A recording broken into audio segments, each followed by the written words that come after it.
Hello and welcome back, YouTubers. I am Protomario, and today we are reviewing the PlayStation 2, the fat original console. Now, this console was released quite some time ago and really made a splash in the market at the time, as it included a DVD player. It was the 6th generation release and manufactured by Sony, developed by Sony, and released by Sony Computer Entertainment, I believe. It was directly in competition with the Sega Dreamcast and the Nintendo GameCube, as well as the Microsoft Xbox.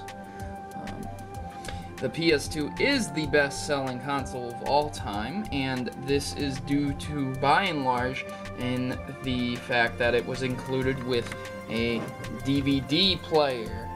As you can see, it says up on the top here, embedded, no stickers, which is a favorite of mine. It says it will play DVD-ROM and DVD video. It also supports Dolby Digital and DTS digital quality. It also supports compact discs, which were still popular at the time. So, if for whatever reason you didn't have a stereo system, this one could pretty much provide your needs for your DVD player, your stereo, as well as several other key things. The reason it was so successful is mainly due in part to the DVD player, but also due in part to the games that it had on it. The PS2 has a host of tons of games, and having full backwards compatibility only added to its repertoire. The fact that it had full backwards compatibility kept most of those people that had a PS1 entertained enough to purchase it, play their old games and the new games and DVDs and CDs. So this is one of the main reasons this succeeded way over the other systems. However, do take note that the Xbox did have an integrated DVD player as well. However, it was the not the top-selling console. So it wasn't all in part to the DVD player that was included. The PS2, once more, is the best-selling console of all time, having reached over 150 million units sold January 31st, 2011. This milestone was reached 10 years and 11 months after the system was released in Japan on March 4th, 2000. Further, Sony said it currently has 2,015 titles available for this game. Can you imagine that? 2,015 titles available for the PS2. More than a decade later, people are still playing this, and this is one of their more preferred systems. This big gray block is pretty nice to have. I am not exactly a Sony fan, but I do have to tell you it's very, very nice. This console has some interesting features to it as well. Things like IEEE 1394 expansion ports, as well as the USB ports right here for plugging up different things like a PlayStation camera or things like that. Right here you can see you can put it on my. At the time, the PlayStation 2 wasn't at its peak for online gaming and things of that nature. Even though it did have the capacity to do online things, herein such, you can see the back expansion port. You pop this sucker off, and there you go. You pop a modem up in there, and you're online. But that was not the selling point for PlayStation 2. You also had to actually buy the adapter with this version. Now do take note that there is a slim version which includes many different upgrades, expansions, and very, very well done cutting of the size of this. With the slim version, it's probably, I want to say, 1/3 of this size, and it's very, very small. If you happen to have a broadband connection, you were able to play online such games. It was pretty good. It also had the capacity to run PlayStation Linux, which a lot of people liked, and many people were able to actually mod out their PS2s to play burnt discs, which is a very big problem with copyrights.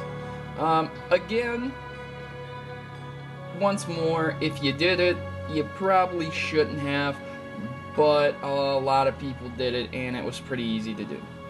So let's take a look at the hardware after I've given you some specifics and some history of this. Well,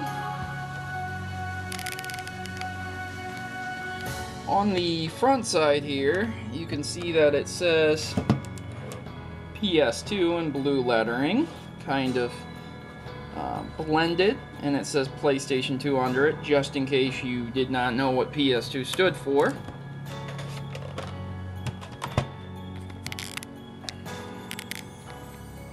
On the front side, we have the first thing that juts out, a very colorful PlayStation logo, which can turn sideways or up and down. This console is also able to play sideways or sitting flat and flush like this. I've always sat my systems flat and flush like this because up and down the CD-ROM drives were not meant to be used for that reason. Here you can see 2 memory card slots, 2 controller slots to where said memory card, PlayStation 2 or original PlayStation, and PlayStation 2 controller or original PlayStation controller would sit. Over on the right side you can see we have a power and reset button as well as an eject button. The eject button would kick out the tray and allow you to put a game inside.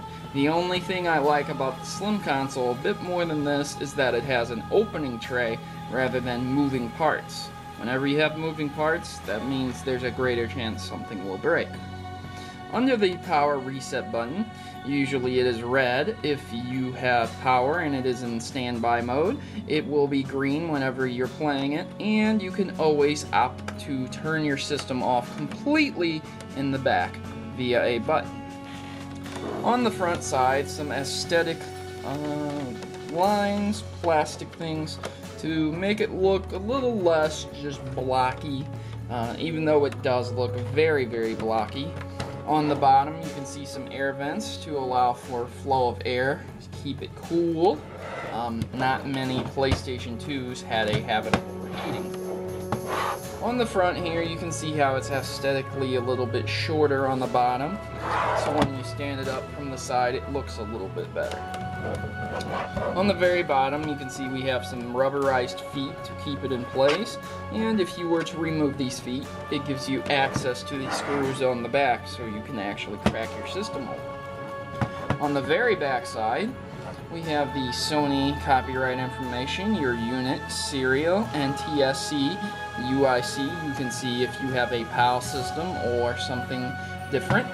Over here we have optical out for fiber wiring of stereo systems, and you have your connection port right here. At the time, Sony was not HDMI compatible because HDMI did not yet exist, or it was too expensive to cost market to the entire community.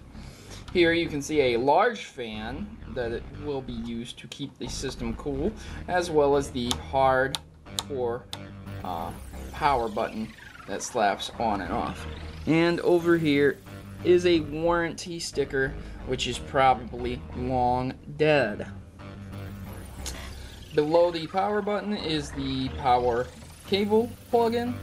This is where you would place the cable and get your power.